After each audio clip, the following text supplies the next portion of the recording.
Now I'm sufficiently thrown off my game. Let's talk about some wine. Hi Internet, I'm Chaz. And I'm Dan. Welcome to Wine is Serious Business, episode 226. We're back today with more samples. 2014 has been the year of awesome samples. Yeah, we for can Wine is Serious Business so we far. can send some good samples too, right? Yeah, no, it's been good stuff. And we pre-tasted this. A few of these we're pretty excited about too. These are some samples from the Finger Lakes in New York. Thanks to Chris for sending these our way. Yeah, absolutely. Thank you. Yeah, heard us talking about Riesling. Wants to introduce us to some more cool New York Riesling, and I'm always excited to check that out.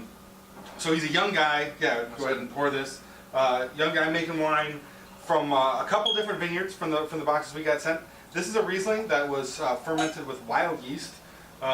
Which vineyard was this from again? A&D Vineyard Wild Ferment. All right. So it's from Bellwether Wine Cellars. I guess we should have pointed that out earlier. Yeah. Great information on the label. He explains like the alcohol, the pH, the RS. It's great. So this is a mostly dry Riesling. Has a very small amount of RS in it. Bottled under a really strange bottle, under like a standard beer cap or a crown cap. Yep. Yeah, cool bottle. So I take on it because there might be a little more might be a little frizzante or something going on in there. Yeah. I think if I'm wrong, I'm sure you'll see this. Let us know. But I think it's to allow for that, without the risk of pushing the cork out of the bottle. So. Oh, right on. It's even so. When we pre-tasted this, it almost smelled like a little had like a little sour note to the nose. And as this is warmed up, we've had it out. I had it at refrigerator temperature. Now it even smells a little more sour, like sour fruit, sour apple, Tart green apple, tart green apples. It's got a really interesting aroma to it. So yeah, it's bordering on like the Flemish style, like sour beers, like just a little bit of that aroma, just a touch of it in there. It's really kind of cool. It adds a really nice complex aroma. He's way more familiar with that than I am, so I wouldn't. Yeah, I'm not noticing that so much. But I'm getting like a really good sense of minerality on there. Maybe just a touch of honey underneath it as well. But just a cool kind of stony nose. And I even remarked, and I'll stand by it. It reminds me kind of the nose on some German wines, which that's a compliment. So there's good complexity and depth to the nose. I like it quite a bit. And you're gonna probably hear beeps throughout the time we've been cooking right before the show. No, it's good. It's good. My girlfriend just moved into the house. And we were cooking some chicken, and the smoke alarm decided to go ahead and go off a bunch. So yeah, a couple beeps. Whatever. We can talk over that.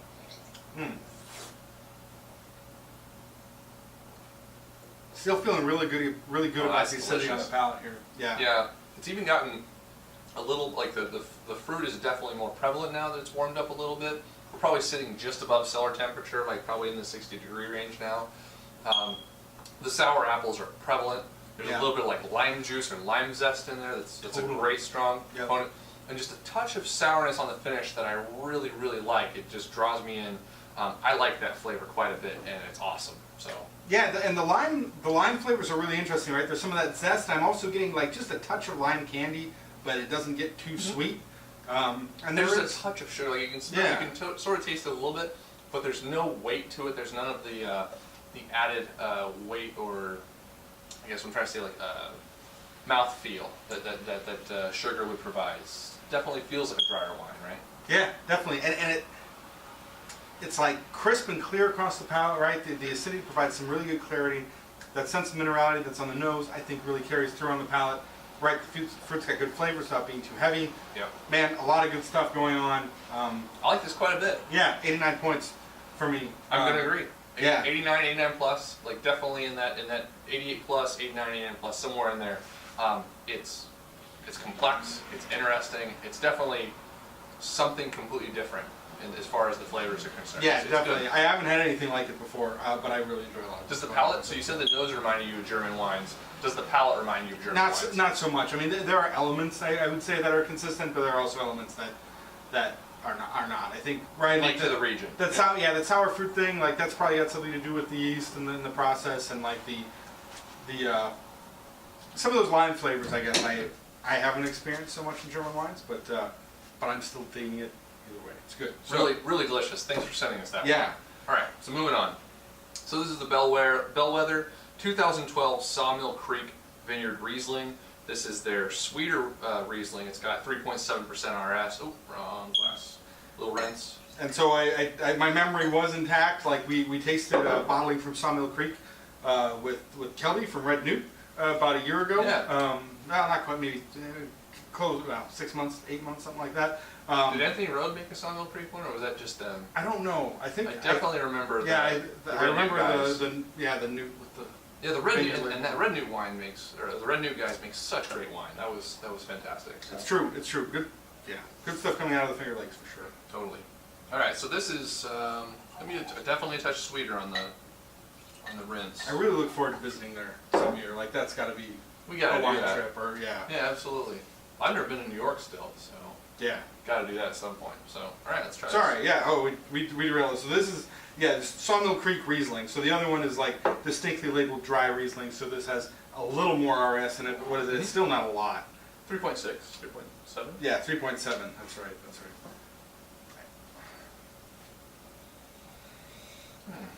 And when talking to people from New York, I've noticed that they do like a kind of a clever marketing thing. They talk about their dry Rieslings and then they talk about their low alcohol Rieslings, right? Because nobody, I think marketing wise, it's bad to be like, and these are our sweet wines. People be like, oh, I don't like sweet wines, or I'm not going to drink that. That's or they're going to interesting, taste like yeah. dessert, but just talking about it as low alcohol. And they're not dessert wines, but they're still just a little more sugar than the dry. Clever girl. All right. What does that smell like? It's like almost peachy. The plum note that my girlfriend pointed out earlier, like the white plum thing, is definitely there a little bit, but it's like borderline peachy, but almost like. I get a little like cantaloupe. I get like a little melon, like a Okay. little rich melon in there too. Yeah. Yeah, interesting nose. But stuff that you like, right? That works well for scents in wine, right? Like richer character, but without too much heavy presence, right? There's still like a Agreed. good delicacy to it. All of these scents really work well together. And it's not powerful, like it's not jumping out of the glass. You smell it, you get the aromas, it's nice. Yeah, anyway. Mouthfeel right off the bat is killer. Yeah. Really good texture here. The acidity and the richness from the sugar, and from the fruit is in really good balance right away, I think. It's a little stone fruity. It's almost a little pineapple-y, just a little bit on the finish. Yeah. Your palate's on it, I imagine. Definitely some. But the acidity is really well done with the fruit and the sugar, right? Kind of tapers off at a nice angle. Yeah, it's delicious. Good drying sensation late. Like it gets pretty full. Like it really spreads across the whole mouth. I can feel it drying things out. Never gets too strong. It's never awkward or bitter, which I'm pretty impressed by. And like I said before, these have kind of come up in temperature a little bit, and sometimes the sweet wines, the sugar can kind of overwhelm all the rest of the senses. That's not happening here, which is awesome. The acidity, the drying sensation, Dan, is right on about.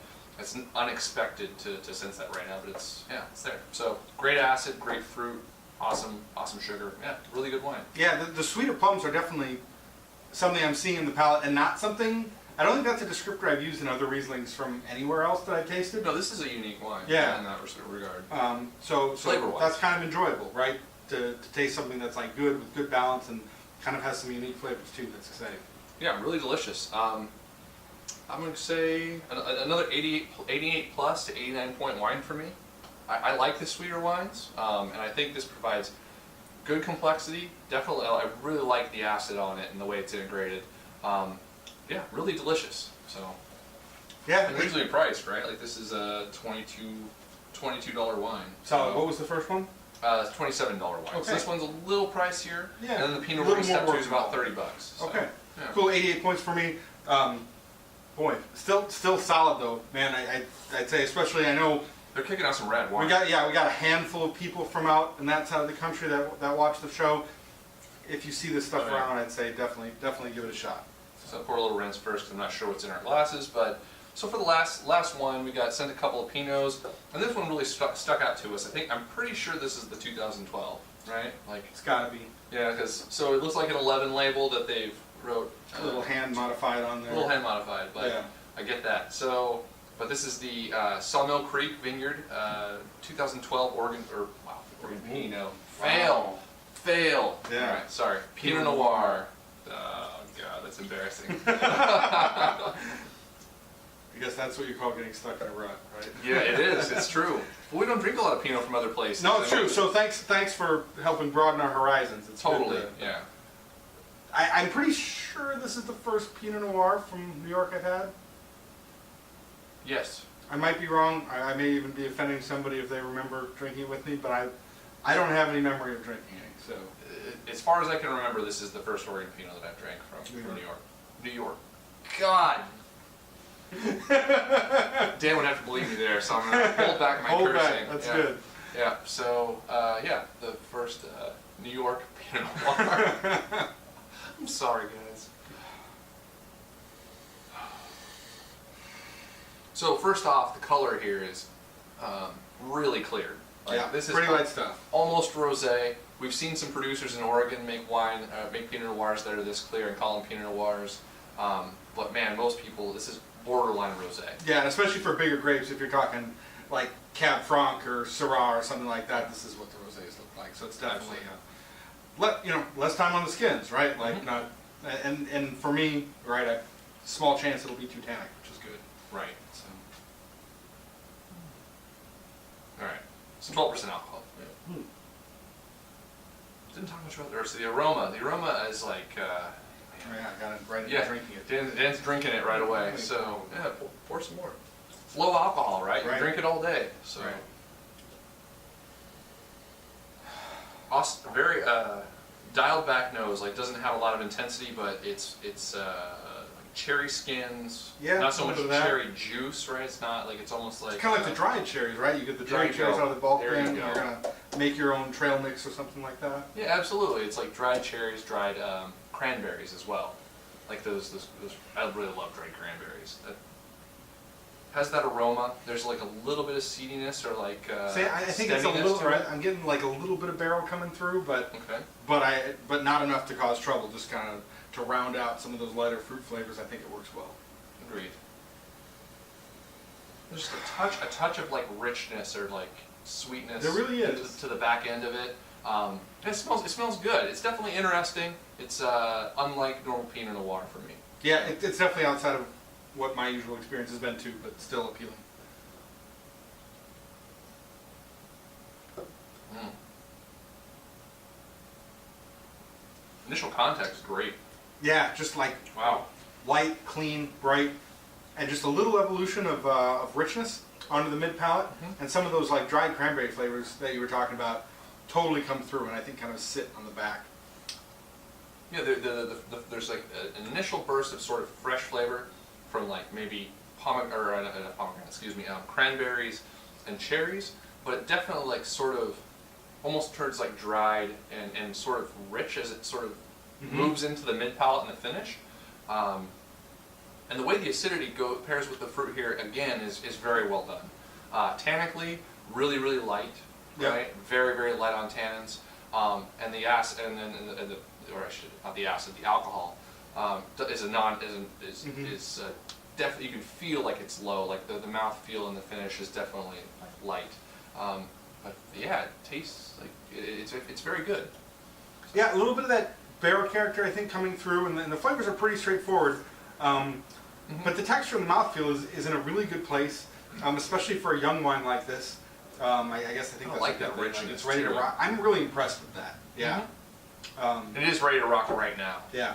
Don't know how I'd feel about sitting on this for an extended amount of time, but why would you? I mean, I think this is drinking fantastic. Yeah, that's where I'm at too. But a little more serious. Like I mean, it's not just basic Pinot Noir. It's definitely it feels like there's been a definite push towards quality with this. There's great fruit flavors. There's a little bit of evolution, like Dan pointed out, and it is delicious. 88 points for me, and let's put it this way: it's completely different, and it's delicious. Yeah. So And I like that it represents that. Yeah, this being my first experience, like I don't have, it's not like the Riesling where I feel like I can taste flavors I've never experienced before in Pinot Noir. It just tastes like Pinot Noir. Yeah, Right? But yeah. not. Or like, no nothing that's jumping out at me for like terroir markers or something, but I think you Right. need more experience to really feel that out. And I don't know what the like general growing state of Pinot Noir is in New York, but I get the impression that that's not one of the main grapes. I don't see it written up that much when I hear reds, hear people talking about Cab Franc and Merlot, a Yes. lot bigger grapes, so I kind of feel like Pinot Noir is a little on the outside. And for that being the state, it's a pretty impressive endeavor because, right, like it's clean, there's enjoyable fruit flavors, good texture, it's enjoyable, you can easily drink through it, and makes me excited to try kind of more in that style and kind of see how things evolve. 87 points for me, I think. Yeah, again, pretty straightforward, but totally enjoyable. So cool stuff. Thank you so much for sending these out. Getting to drink stuff from outside of our kind of home base is always such an educational experience. And you'll learn so much more about what's going on in a place by tasting it than all the social media articles you can read. Absolutely. Thanks for engaging so much with social media too. It's cool to see.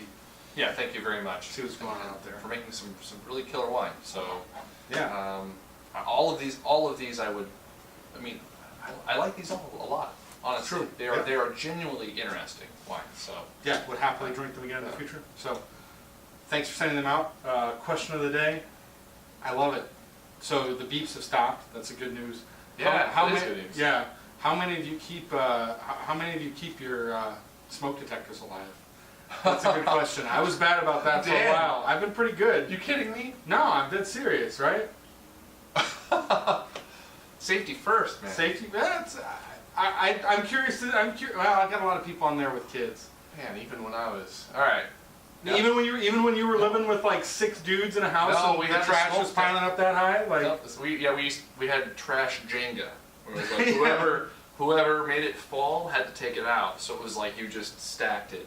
But yeah, even then we had smoke detectors. Like we didn't take the smoke detectors off the wall. We just went and bought a 9-volt battery and well, I had a roommate that liked to keep burners on and stuff like that. And so Sure. Yeah. Oh, so There's certain you did. reasons why you do that. Yeah. And I have never totally disabled one to throw it out, but I recently, like the new one that I've got, it had died on me. Like I eventually went to test it, and I'm like, Oh. I don't know how long it had been bad. Yeah. So, All right. Yeah. So let us know. But tell some stories related to that, I guess. That's funny, but we'll have some more samples, I think, for the next show. We got a whole box. coming up at some point. We need time to do them. Okay. I can't do them on a Wednesday night show, so No, we need it's to find a Friday night we show. need to find the right time. We've got a fantastic guest returning within the next week or two. Oh yes. And I'm really excited. I'm to share so that with excited you about guys, that. So yeah, some great shows coming up for you guys. We'll there you go. There's like 5 minutes of content after the show's done. Yeah. For those of you who stuck around, thanks. We'll see you next time. bye.